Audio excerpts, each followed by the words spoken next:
So, as I said before, I'm in Cakewalk Sonar X2. And I think I mentioned before, you can use whatever software that you want. It doesn't really matter. However, if you are considering Sonar X2, this will make a great tutorial for you on how to use it.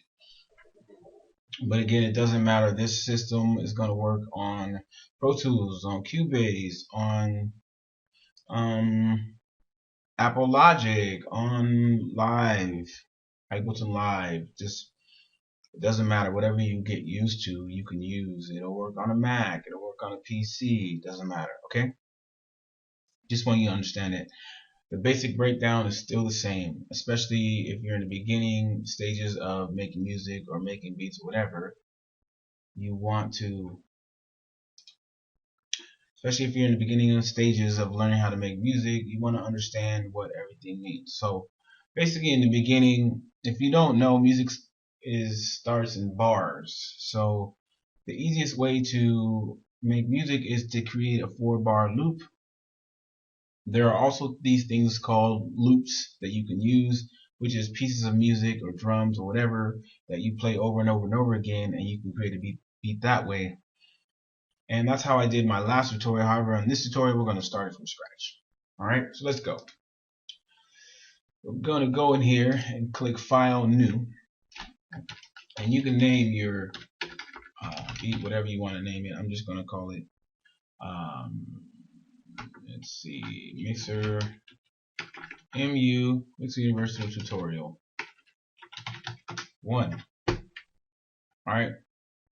And there's plenty of templates that we can use, but however, we're just going to use normal. Now, when you're in Sonar X2, it comes out like this, which can be kind of confusing, and so you're like, what am I going to do? Well, really, it's a few things that you can do just to kind of clear this up. Okay. Over here, this is what's called a Pro channel. We'll get into what that is later. Just click that Pro channel button, and that'll clear that up to what you see is called the inspector here. And then over here, this is the console view. If you double click the console view, it'll make it bigger, and a lot of the stuff that you saw will disappear. And I'll go over what that is right now. You can collapse this by hitting this, or you can also press D, which stands for dock, so you understand that. So then you get your track view here. Over here is the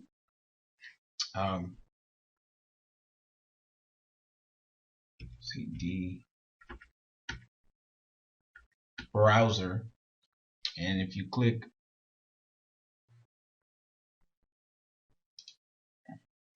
so over here is the browser, and if you just press B, it'll toggle the browser on and off,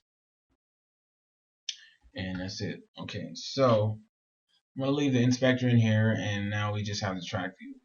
We go down here, and we can just click here, expand this, and you'll see that there's several different tracks. So I don't really use these. I don't know why they have them there. So if you highlight in there and click and drag, you can highlight those. Right click, and I'm gonna delete these buses out of there. And then I'm gonna insert bus. I'm gonna insert 2 buses, one for music and one for drums. And if I hit F, it'll expand those as far as I want them. Now, hold down the shift and I press left or right, will toggle the type of usefulness that you need, for lack of a better word. But what I want to use is this IO. Okay, so I'm toggling, but you can also do it here, and it'll toggle what you want on mix, custom, and I just want IO, which stands for input output. And I want to make sure that these 2 buses, these are called buses, and what they do, I want to make sure they lead to my my master bus. And input output means that certain things come into the computer or into your audio face.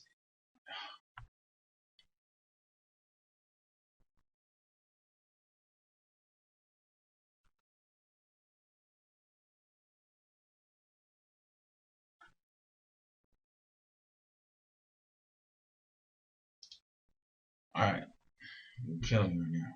Alright. Input output means that it's basically based on a signal. Your input is if you're playing something or singing something or playing your guitar, that signal is going to go into your computer. Where do you want it to come from? Your output is where you want all the sound coming out of the computer to go to. So in this case, I want it to go to my audio interface, which is my audio control 1, and that's my main. So these outputs, I want them to go to the master. I want my music to go here, my drums to go here, and I want them to go to the master. Okay, and then from the master it goes to my audio control, which goes to my monitors, which plays the sound for me. So I'm going to click D again, and it brings up my console. Okay, and here you see those 3 buses that I have: the master, the music, and the drums. These are going to the master right here. If I were to spread these out a little bit more and bring this one over right here, you will then see the track for my audio control, and this is the sound. This is what I will be hearing from my speakers. Everything goes here.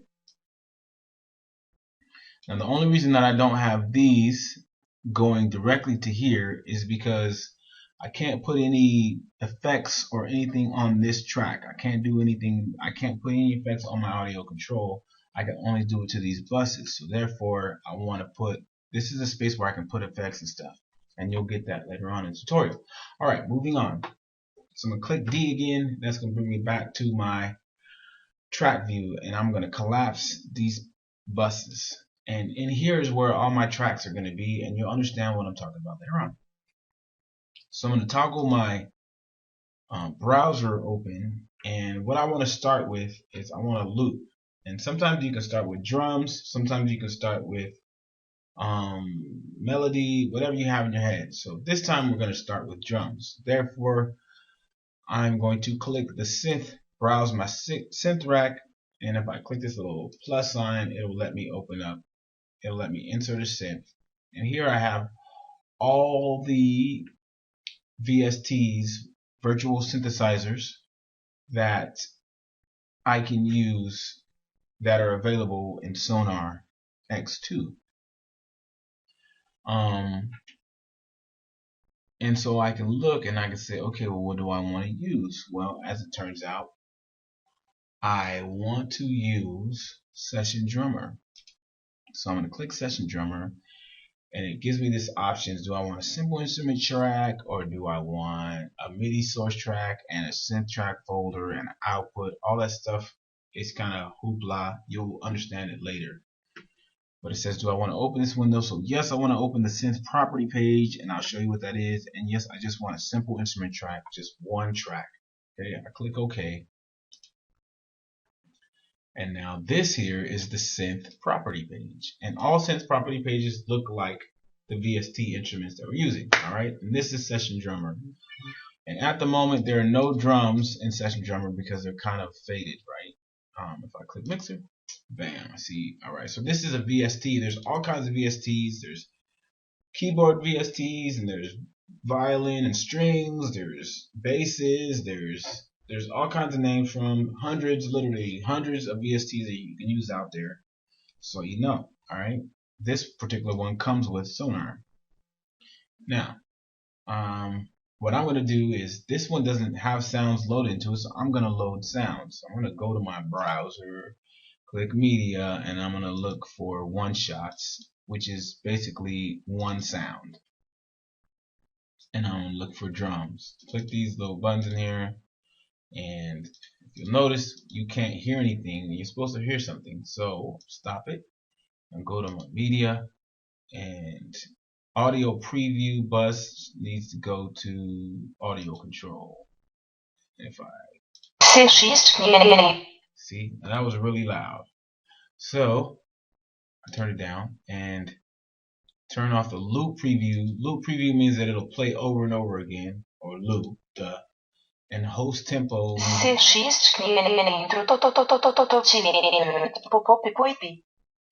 so this preview at host tempo means that it'll preview it at whatever tempo that you're playing, and you want to hear what the loop sounds. I want to hear what the loop sounds like by itself, nothing, no loops on. Alright, because I'm looking for one shot drums. So this is not a section that I want to find drums in. So I'll go here, and that's breaks. That's not what I'm looking for. Deep house tech.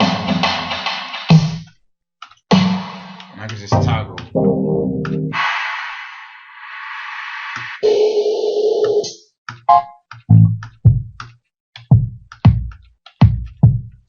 So we're just gonna find some stuff really fast. We're not gonna sit and go through every single one and try to find everything, you know. We're just going to keep looking until we find. There's a hat. And we're just keep looking for stuff until we find something cool, you know. That's cool. And that's stupid.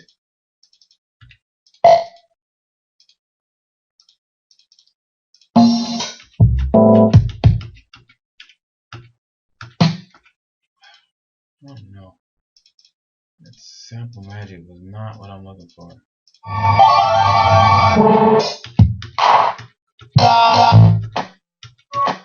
That. I like that.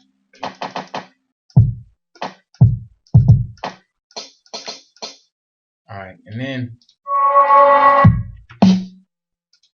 so we'll keep looking till we find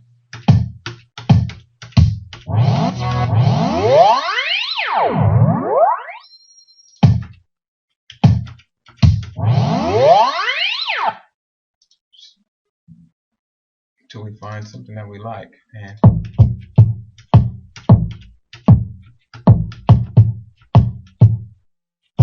you'll find that you can replace anything as well. So alright, so with that, we're going to create a drum track and we're going to play it instead of using the there is a way where you can use the sequencer that they have by just clicking that. It's a step sequencer, and then you can play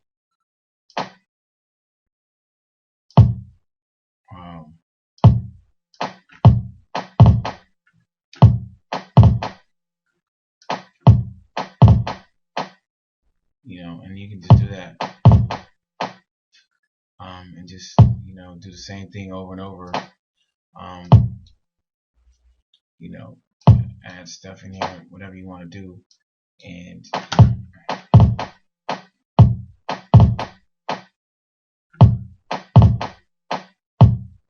so this one.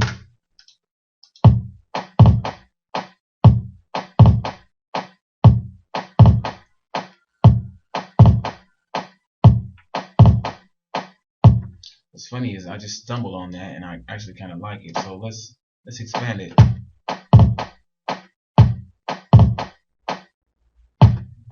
But we gotta fix it.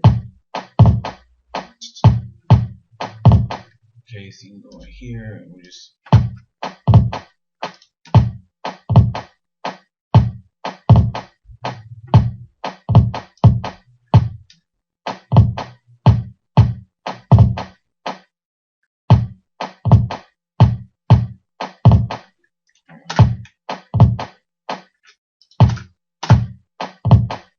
click here.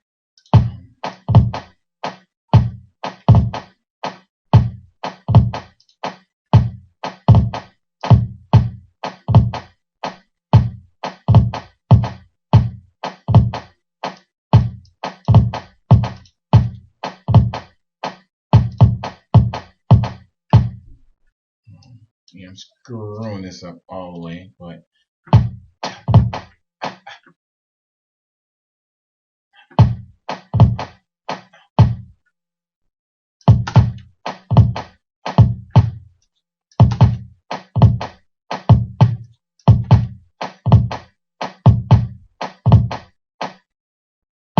so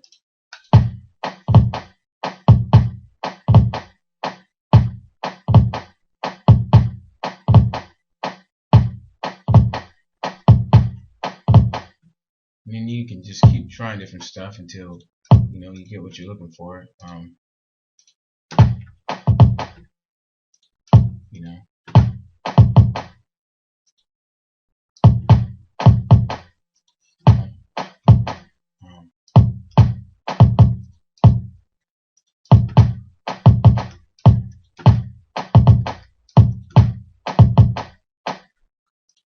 I can't get it, man. Yeah, it's not gonna work out. But let's see. It's gonna erase all that. Alright, so we're gonna bring that in. But you see how the thing works. It's not like brain surgery or anything. What I just did there is I grabbed that, press control, slid it over, bam.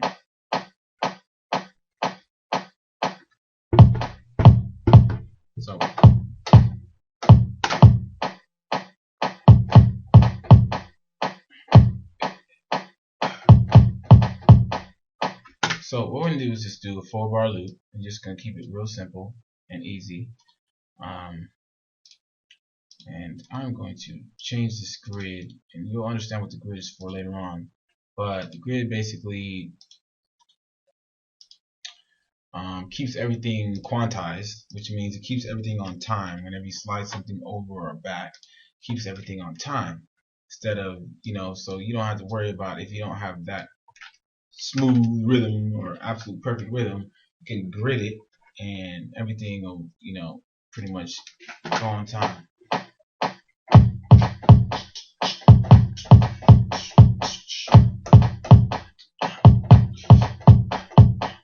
So, alright, so we're going to go to preferences, which is P, and we're going to put our metronome on count in 1 bar. So it's going to count in 4 beats, 3, 4, and then go. And I'm going to turn on, I'm going to arm this track right here, which is how you record, okay? And luckily for video, if it's not making sense, you can always go back and try it again. This is how you go. Click that red button, that arms it. That means it gets it ready to record. Click R, and you play.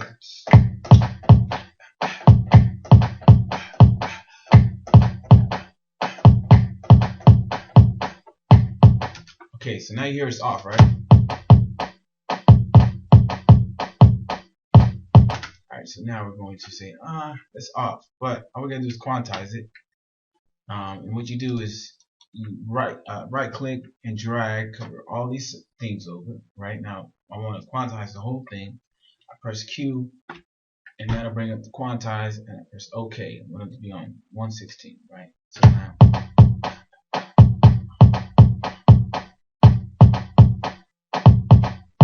okay, it's still rough. But the thing about that is that I don't need this part, so I highlight that section and I press S, which will split it, and I will click that and erase it, and then I just need this part to be good, because I'm just gonna loop it. So I'm just gonna cover it over, drag it, it's gonna loop.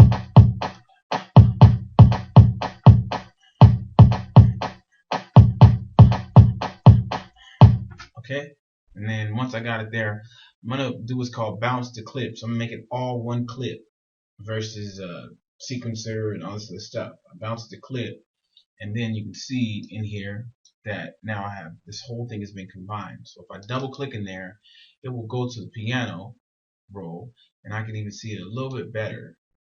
Over here, you can zoom in or zoom out. So I'm going to zoom out so I can get the whole thing in front of me. Click W, that'll start it at the beginning. So remember, W, send it to the beginning of the song. And this little yellow bar right here is looping, so that means it'll start over and loop again, right? So I hit the space bar. Hey, hey, hey, hey, hey, hey, hey, hey,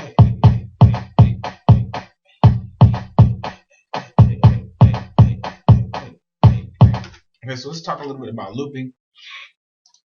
Just so you know, a loop doesn't have to be a certain amount of bars. It could be, but it usually needs to be in, music goes in quantities mostly of 4. So, it could be an 8-bar loop, 16-bar loop. It could be a 32-bar loops, whatever you want to do. I do R&B, so most of the R&B is going to be in 8-bar loops. So, but really, it's really a 2-bar loop, just being looped over and over again. Then I can do the same thing again. I can click all of those. I can bounce them to one clip. Then I can go in. I can say, well, I want to get rid of one of these. I can right click one of these, just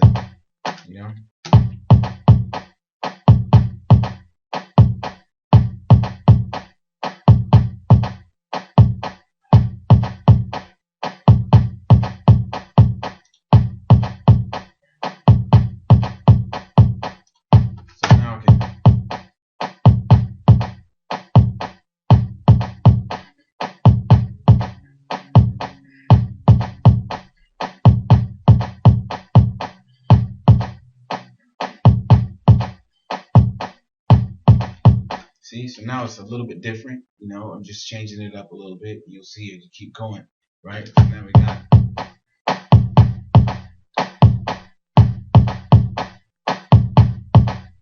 All right, so that's our basic drum pattern. It's really easy, right? And we'll turn it off for a minute. We'll come back to that. We'll play that a little bit later.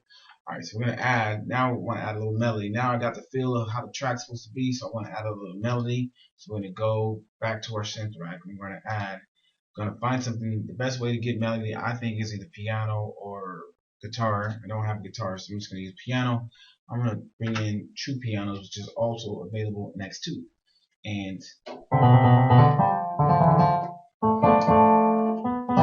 then we're just gonna play around with it, see if we can come up with it. A lot of times too, now this is where learning your chords comes in handy. A lot of chords progressions start with the fourth chord in a scale. Okay, this is the scale. So all the right keys, you start with C, just right in the middle, a C major, and the fourth chord, the fourth note in that one, C, D, E, F. You can start there, 4, 5, 6, 3, 2, 1. A lot of those chords, they kind of are the same no matter where you go. So, you know, so you can almost do whatever you want to do right there. You know, you can't go wrong if you start on the fourth chord. You know, and you can just kind of do what you want to do. So I'm gonna just do that. So I say, I can pick a number. I can say, okay, I'm gonna do 4, 5, 2, 6. Right? So.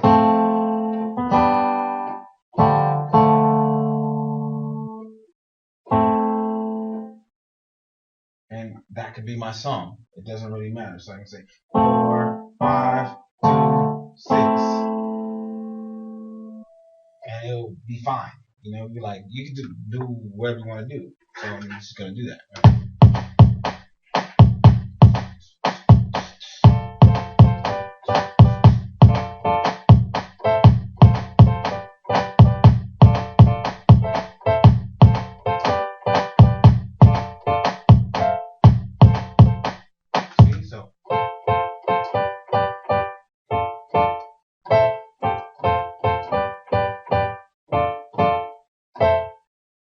Or I can even hold it, I can sustain it.